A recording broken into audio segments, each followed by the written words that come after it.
Chapter 3. Trust. Trust is a feeling. You sense it deep in your gut. When you trust, you allow yourself to be vulnerable. When you trust, you feel safer taking risks. When you trust, you can build the deep connections needed to harmonize and align with your people. Now that we've established that you care about your people, your team, and your mission, let's talk about trust, an essential part of love. Trust is the degree to which you believe that your expectations will be met. For instance, do you trust that if you put an ice cube in your mouth, it will be cold? What is your degree of confidence in that? I'm guessing if your ice cubes are anything like the ones that I've known, your degree of confidence is somewhere around 100%. Why? Why do you trust that ice cubes will be cold? Does it have anything to do with consistency? Is your experience with ice cubes that they are consistently cold? To build trust, you must be consistent. This way, people know what to expect from you and thus will be highly confident that their expectations will be met. Hence, they will trust you. Trust is a feeling you sense deep in your gut. The feeling is similar to certainty. Thus, the greater your degree of trust, the greater your degree of certainty. When someone consistently meets your expectations, that leads to certainty, through which you develop a sense of trust in an outcome. As a leader, consistency sets the expectations of your team. If you consistently blow up when things go wrong, then your team begins to expect that.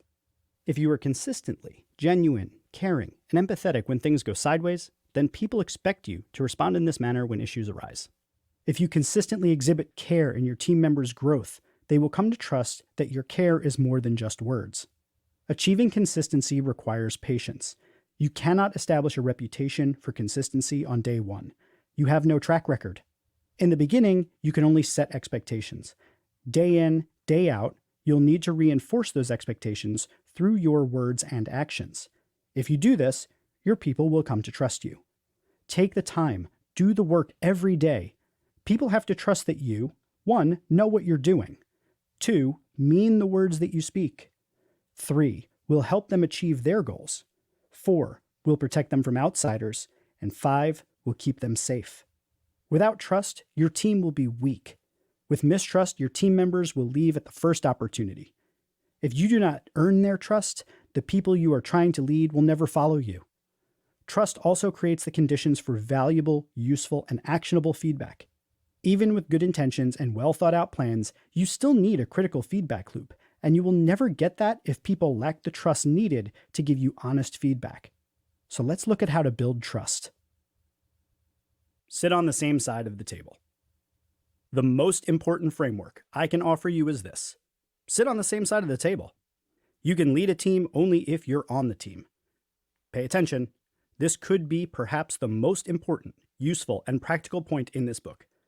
Sitting on the same side of the table is a metaphor for how you position yourself in conversations with team members. This technique is meant to align you and a colleague in a conversation that places both of you on solid, stable, and equal footing, facing the same direction.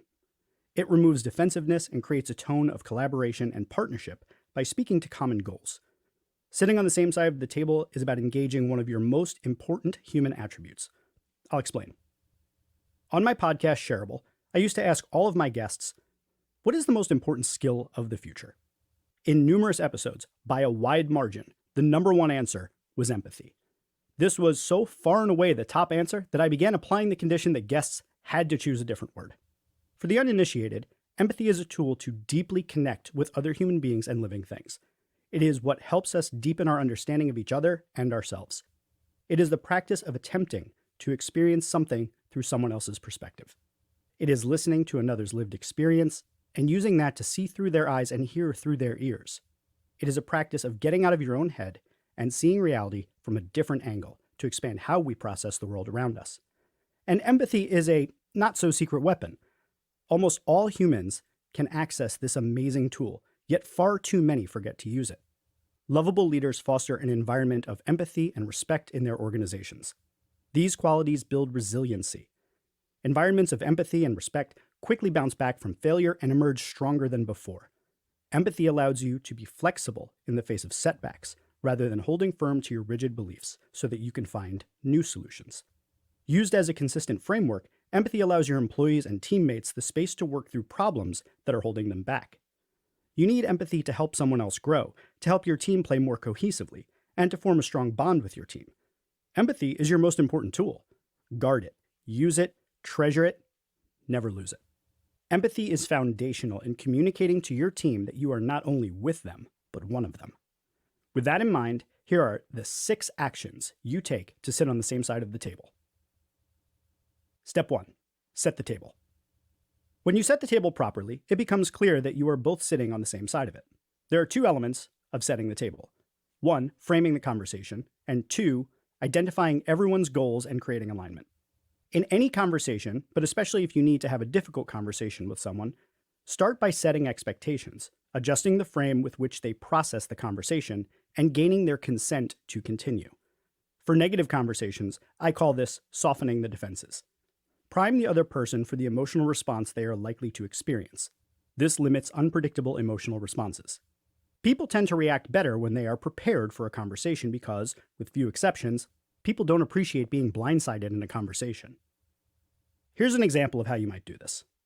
Let's say, for instance, one of your teammates has been slacking. For weeks, you've been asking for a particular assignment, and despite their assurances, they've not even started it.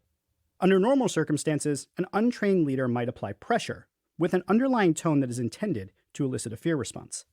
However, as a lovable leader, you know that this is not the best approach for building a long-term, productive relationship with your team member. You also know that, aside from the impact it would have on your relationship, people are far more likely to respond positively when you respect them enough to prepare them for an honest, if tough, conversation. So instead of springing a conversation on them, even one that they know is coming, you soften their defenses to ensure that they are ready for it. You might say, "Hi, I asked you to have this one-on-one conversation because we need to talk about that assignment. I know conversations like this can be uncomfortable, and as we talk, you may feel defensive at some points. I just want you to know that my intention is not to reprimand you. I want to better understand why it's not done, without assuming anything beforehand, so that together, we can figure out how to avoid things like this in the future. Is now a good time for us to talk about that?" An opening statement like this accomplishes 2 things.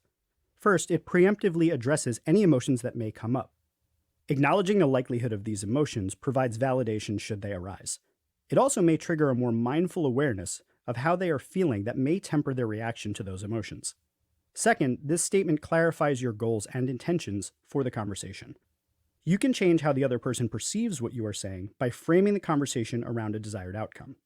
Ideally, it dispels any presumptions the other person may have about your meaning or intention. Now that you've explained your goals, the next part of setting the table requires you to attempt to align your goals with theirs. In general, people tend to be more interested in fulfilling their own goals and potential than in working to accomplish yours. As we talked about earlier, good leaders find the overlap between their goals for the team and what their team members want, personally and professionally. If you can uncover that and speak to how your goals align with theirs, you will have a much greater chance of influencing them. This is an exercise in finding common ground. Before you attempt a productive conversation from the same side of the table, you must first understand where you both seek to go together. While this must happen within the conversation, it's also a good idea to take the time in advance to sit down with each team member to understand their personal and professional goals. Pay attention to what they hope to accomplish. As I've maintained, it is your job to grow members of your team. Do the work on the front end so that you clearly understand each of your team members' goals so that you are sufficiently ready for any conversation you need to have later on. Step 2. Listen. In any situation, especially when there is disagreement or corrective action required, you need to gather information. Therefore, your next step in sitting on the same side of the table after setting it is to collect both factual data and, potentially more importantly, perspective and emotional response of the other person. Nothing in life or in business is purely logical and rational. Human beings are emotional creatures, and therefore many of our decisions are the product of an emotional response. While your first instinct may be to jump right into talking about solutions, you must not skip this step. You're going to need to hear their side first, and it will require you to listen closely. As you are listening, you must 1. Convey that you are present, listening to their words and seeking to understand them. And 2. Actually hear what they're saying and confirm that you understand what they are trying to communicate. This is active listening, and it may take some time to master. It requires you to focus exclusively on another without interrupting them, correcting them, or getting distracted by a smartphone buzzing in your pocket. When actively listening, You refrain from interfering as they explain their perspective. You find the appropriate window to ask relevant follow-up questions without judgment and with the intention to better understand exactly what they mean. Active listening also involves understanding the importance of body language. Are you giving the impression that you're interested? Are you making eye contact? Are your arms crossed? Or are you leaning in? Are you nodding your head or smiling? Do you appear bored? Is your expression blank or are you slouching? Do you keep checking your phone or your watch? Do your facial features communicate a lack of belief? Are you smirking, raising an eyebrow? Did you just roll your eyes? Active listening is an exercise in ensuring another person feels truly heard and understood. Here's a tip. Use playbacks and callbacks. I use a technique that I call the playback. There are several other names for this technique. The two most common are mirroring and reflecting. I learned about playbacks and callbacks many years ago and teach these techniques regularly as they are incredibly powerful tools. In the playback technique, you repeat the last words a person says to you and typically reframe them as a question. For example, your team member says, "Sometimes I feel as no one's listening to me." Then you would respond with, "No one listens to you?" This technique has multiple benefits. One is that it signals you listened. Rather than allowing their words to float into the ether without a response, you actively close an open loop for the other person. Another benefit is that you must listen closely so that you can repeat what the other person said. Saying the words out loud further solidifies their experience in your own mind, so you're less likely to misquote or misunderstand them.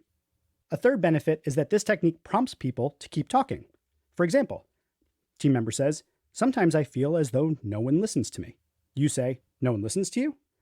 Team member then says, "Yes, for example, there was this one time last week when..."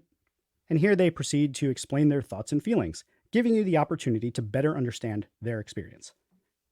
Use this technique to improve your active listening skills, especially when you don't fully understand what a person means by something. Playbacks make you a better listener and let the other person know that you are giving them your full attention, which in today's distracted world is a true gift. To fully realize the benefit of the playback, you can turn it into a callback. These are widely used in comedy.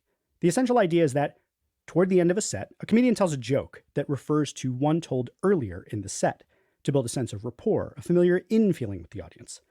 In the context of active listening, you call back to something the other person said earlier in the conversation, or better yet, at an earlier date. Playbacks let people know that you heard what they just said. Callbacks signal more substantial listening, that you heard what they said, remembered it, and could recall it, which gives it more gravity.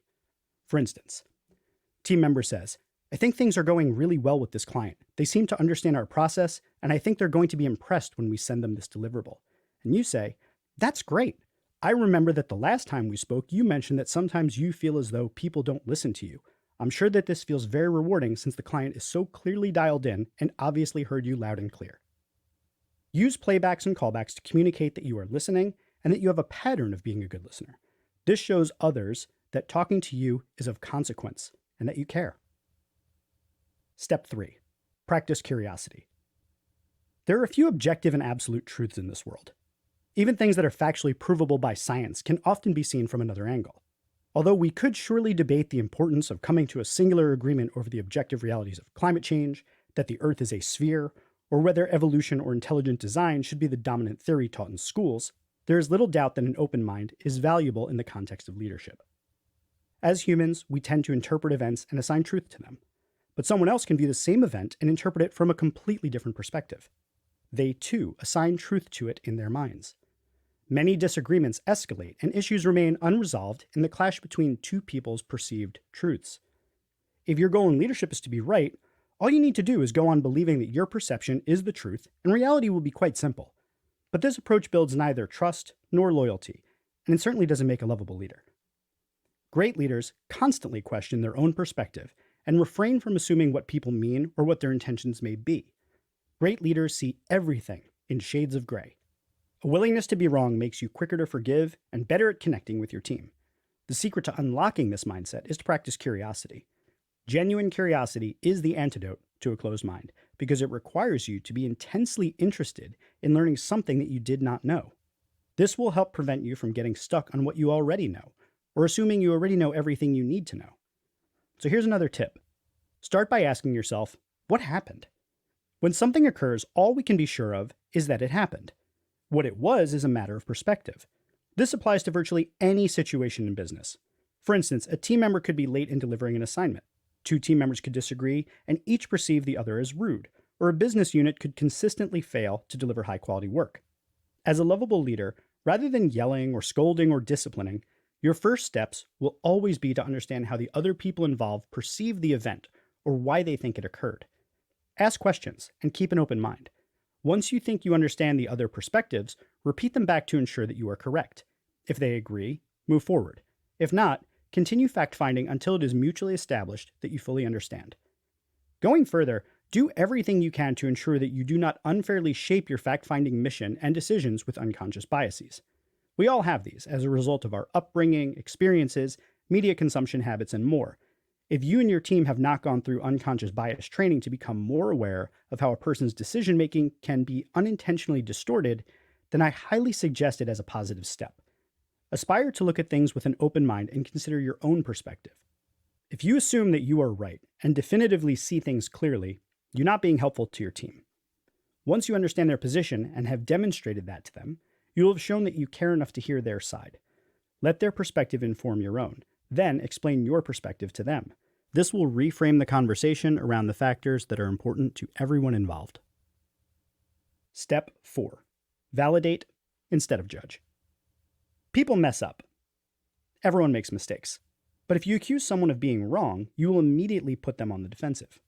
No one wants to be wrong. So even when someone does something incorrectly, be careful about how you frame the conversation about it. One of the most effective techniques I've learned to diffuse a person's natural defensiveness is what I call disarming. Disarming means removing any implication that someone is wrong. Do this by giving people the space to be wrong without telling them they messed up. You do this by changing what you focus on. Rather than judging what they said or did as right or wrong, you focus on understanding their feelings about it and their explanation. You are not necessarily agreeing with it, supporting it, or endorsing it. You are acknowledging it, understanding it, and validating it. You still hold people accountable. You instill a sense that they are responsible for their work, but you do not invalidate their experience or put them in a defensive position. Let's look at a scenario. Imagine that on Monday, I'd asked Joe for a report by Thursday morning. It's now Thursday afternoon. What if I led with a flinty judgment? Joe, why haven't you sent me the report I asked you for on Monday? It's late. My tone indicates that there can be no good reason for such an error, and that Joe is a bad worker. I'm insinuating that he is irresponsible. He is now thinking about the consequences of his inaction. He's potentially in a state of fear. But imagine my embarrassment if Joe had sent the report earlier in the day and I hadn't seen it in my inbox yet. I'm embarrassed, but beyond that, Joe now thinks I'm an idiot who accuses people before checking my email. I lose some of his respect. The bottom line, ambushing Joe with an accusation backfires, whether he's done the work or not. Now, imagine if instead I say, hey Joe, when you have a moment, will you send me an update on the status of the report we talked about? Here, I imply that I trust Joe, and I give him the opportunity to provide an update. If he hasn't done his work, I haven't accused him, but he knows that he hasn't fulfilled his responsibility. He might give me a legitimate reason for the delay, in which case Joe wouldn't be wrong for not sending the report. We all know business doesn't always go according to plan, so it's important to leave room for unforeseen circumstances. If he provides a weak excuse, that would create an opening to talk about priorities in a productive manner. Joe might say, oh, sorry, I'm a bit behind on my work. I've had some family issues I'm dealing with. You, sorry to hear that, Joe. That's rough. Family issues can definitely take anyone's head out of it. Are you okay? Joe might then say, yeah, I'm okay. Thanks for asking. I'll get that report to you this afternoon. You say, thanks, Joe. If anything else comes up for you, please let me know so I can help out or get you additional support. We've got to have each other's backs, and so long as I know what's on your plate, I can step in to help. Just give me the heads up ahead of time. Sounds good? Joe, sure. I'm sorry about that. Next time I'll communicate earlier. This scenario is just one example of validating instead of judging your people. There are many ways of doing this, and you may take some time to master the subtlety involved. You will need to put yourself in someone else's shoes and consider how your words might make them feel. Over time and with practice, you will do this quickly, in your head, right before speaking. You will train yourself to notice when you say things that indicate someone was wrong, and you will consciously remove that language from your conversations. Step 5. Align. By now, you've set the stage to introduce or co-create a solution.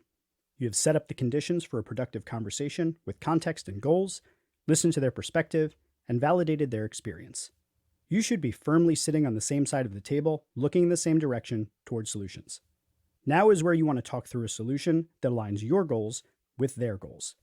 If their goal is to get a promotion and yours is to get that report, make sure to weave these two goals together into a unified solution. Once you've presented that solution, you can move on to the final step in the process.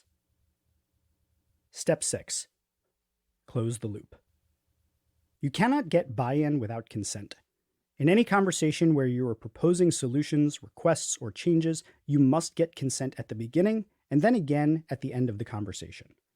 These are important steps that empower the other person within the conversation rather than making them a bystander. By getting their consent and genuine buy-in at the beginning of the conversation, you create receptivity. By doing it at the end, you create accountability and close the loop. Both initial consent and closing the loop at the end are accomplished by posing a question that offers a choice. Does that sound reasonable? Does this work for you? Are you willing to commit to that? I cannot stress enough one important part. When you ask for consent, it must be a legitimate question. You cannot ask it and then still move forward if they answer no. If they do not genuinely consent to the conversation, then they are not a willing participant in it.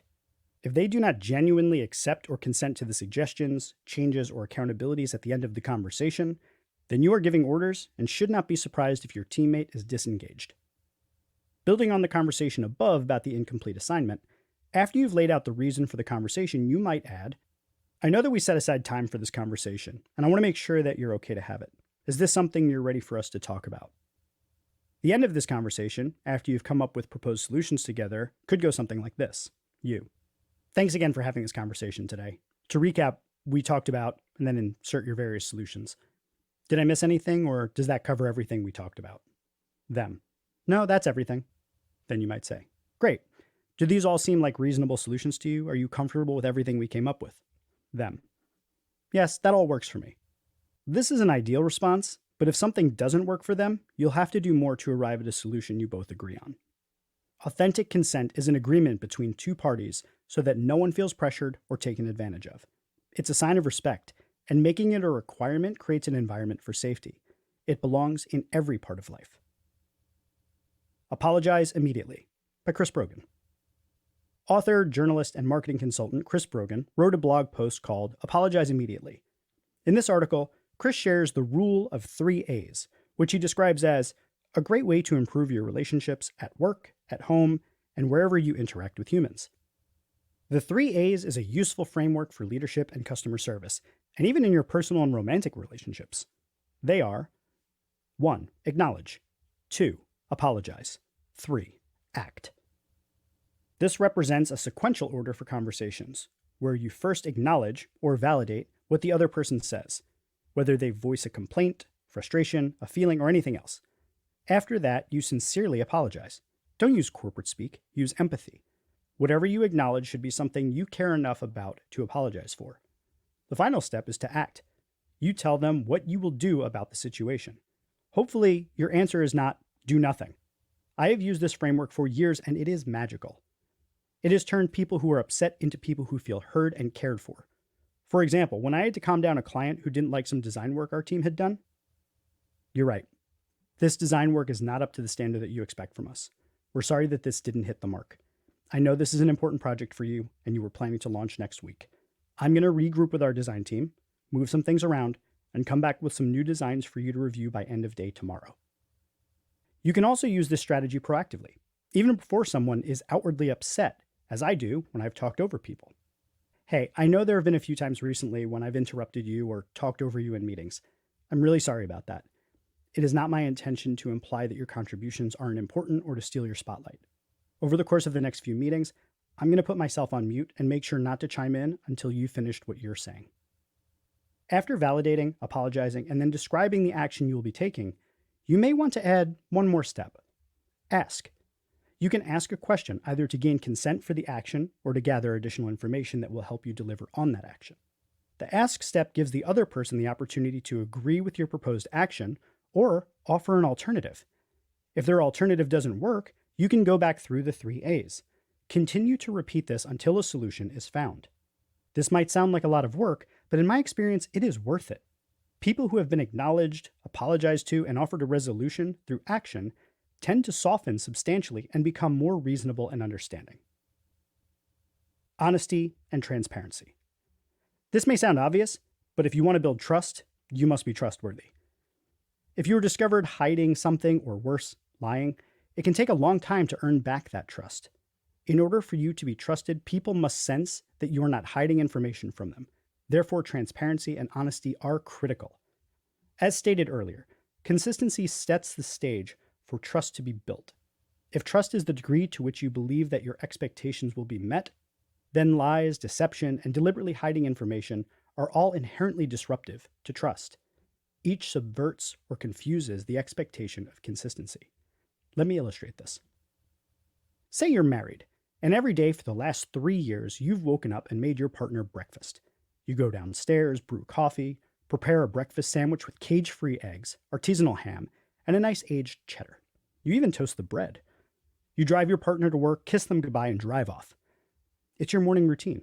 You love it, and you're used to it. After work, you get in the car and pick up your partner in front of their office. Then one of you says to the other, "So, what do you want to do for dinner?" One day, you arrive to pick up your partner from work, and you see them lip-locked with someone else. Betrayal! J'accuse! You wonder how long it's been going on. How serious is it? What else don't you know? It's a story as old as time itself, but this classic tale of infidelity is the most obvious example of how a lie shakes your truth. There's no question that someone reading this book right now has been through something like this story above. And my guess is that someone listening to this has also been lied to at work. I was once told by a business partner that I was, quote, a valuable partner, while behind my back, he was looking for ways to get rid of me. I've witnessed managers looking employees squarely in the eyes and telling them everything was fine, while at the same time they're drawing up the paperwork to lay them off during the holidays. What do all the lies, white lies, and half-truths have in common? They all render words meaningless. If your people cannot trust the words coming out of your mouth, then how are you going to rally them behind you when you really need them? Right now, consciously or unconsciously, too many businesses rely on the fact that people are trapped because of their paycheck or health insurance. That's not leadership. If you care for your people and understand the importance of trust, then you know that another aspect of love is the willingness to be honest, even when it requires vulnerability. By being honest and transparent, you offer your people the bare minimum of respect, the respect of giving them enough information to make informed decisions. By hiding information, you're manipulating them. I understand that honesty is not always easy. Even more, I know that transparency is not always easy, but both are always right. If you have to lie or obfuscate information, then maybe what you're doing isn't all that right. And while I'm sure someone reading this is going on about need to know information, I'll just quote what Mike Monteiro said in his book, Ruined by Design. I'm sure there are exceptions to this rule, but they are exceptions. In the vast majority of circumstances, you can bring honesty and transparency into your leadership role without any long-term negative consequences. You may have to deal with some discomfort. For that, I'm sorry, but it comes with the job sometimes. At least you'll always have your integrity, and your people will appreciate that you respect them. Ownership, accountability, and leading by example. If you want to be trusted by your team, then you need to understand the concept of ownership. Ownership is a mindset. It requires that you hold yourself singularly responsible for the outcome of a situation. When you operate from a sense of ownership, you commit to placing yourself in service of the goal while putting blame and ego off to the side. Ownership requires you to make sacrifices, be accountable for failure, and work harder. Witnessing someone who lifts accountability to the level of ownership is inspiring. When you can model this mindset for your team and encourage them to relate to their work in the same way, you create the conditions for a team that will succeed. The phrases, "that's not my job," and "it wasn't my fault," do not exist in cultures of ownership. In fact, the way leaders relate to fault and praise in ownership cultures is distinctly different from standard teams. If their teammates fail at something, leaders who take ownership assume the blame and commit to being better prepared next time. If their teammates succeed at something, leaders who take ownership revel in their teammates' growth and do not take credit for their success. If you take credit for another's accomplishment, then others may do the same. And what will that do to your team culture? If you take responsibility for someone else's failure and commit to helping them avoid it in the future, then others may do the same. And what will that do to your team culture? It shouldn't be hard to envision how much more effective a team of owners is than a team of individuals concerned with protecting themselves by avoiding blame. You must model the behavior you want your team to exhibit. Your behavior sets the standard for what is acceptable. As I've been saying all along, leadership is not about your ego, but about results. Our results, not your results. It's also about growing your people into the best they can be.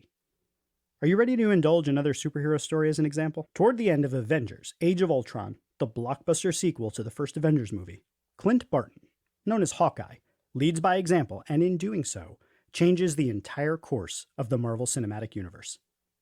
The entire city of Sokovia is being thrust into the air by the villain robot known as Ultron, whose evil plan is to drop the city from the upper atmosphere to cause an extinction-level event for humanity. All of the Avengers are attempting to stop Ultron from executing his plan. In a pivotal moment, Hawkeye must convince Wanda Maximoff to join him and fight.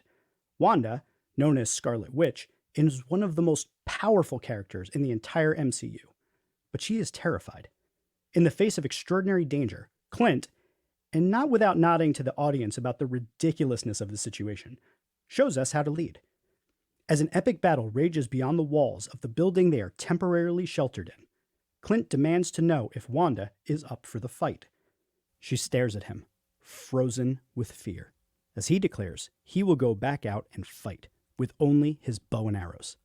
And if she fights too, she will be an Avenger. He draws his bow and steps out the door. Clint Barton doesn't have any supernatural abilities. He can't fly. He doesn't have superpowered strength or healing. He's just very accurate with his weapons. By contrast, Scarlet Witch has an abundance of abilities, including telekinesis, flight, force field generation, telepathy, and reality manipulation. She is powerful beyond measure, but she is scared. When she sees Clint walk out that door, something in her changes, and she goes on to become a central character in that moment and in future movies. You may have someone on your team who is tremendously more powerful than you are, but maybe they don't know it yet. Maybe they are scared. The heroes on your team need your leadership as an example that inspires them to take ownership. Here's a tip. Have integrity and own the moral high ground. As a leader, everything you do is a verse in the story of you. Your ongoing daily demeanor has a profound impact. Think of every action and decision as a domino that triggers an entire universe of events in the future. Consider that the way you treat others and how you behave now will be the legacy you leave behind. If you lie and you are found out, you become a liar. If you raise your voice to your team and scold them, you are aggressive.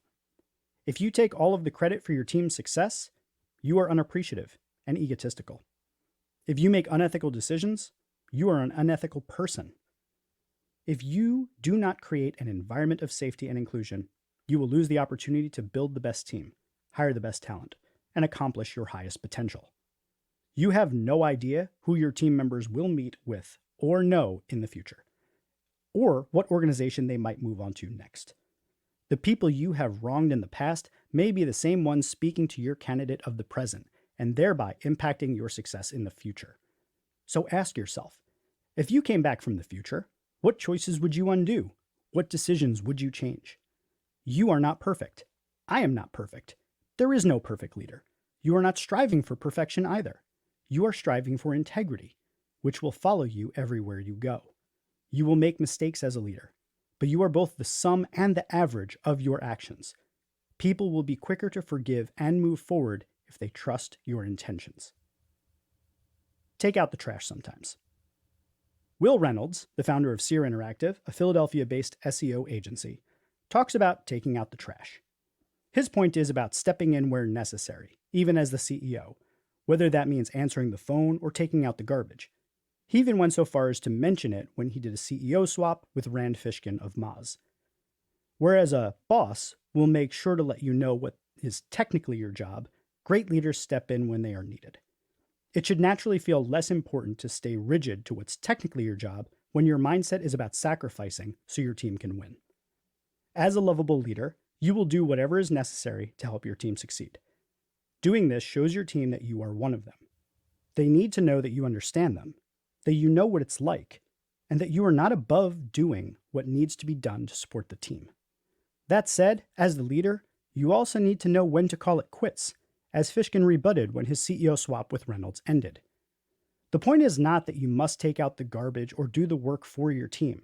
It's that you need to be willing to step in and lend a hand when you are needed. Lovable Leader's cheat sheet. To build trust, I will sit on the same side of the table by 1. Setting the table. That's conversation context, stating and aligning goals. 2. Listening. 3. Practicing curiosity. 4. Validating instead of judging. 5. Aligning. And 6. Getting consent. Remember the 3 A's: acknowledge, apologize, act. Plus, announce and ask. Be honest and transparent. Be consistent. Take full ownership, but not credit or blame for my team's success or failure.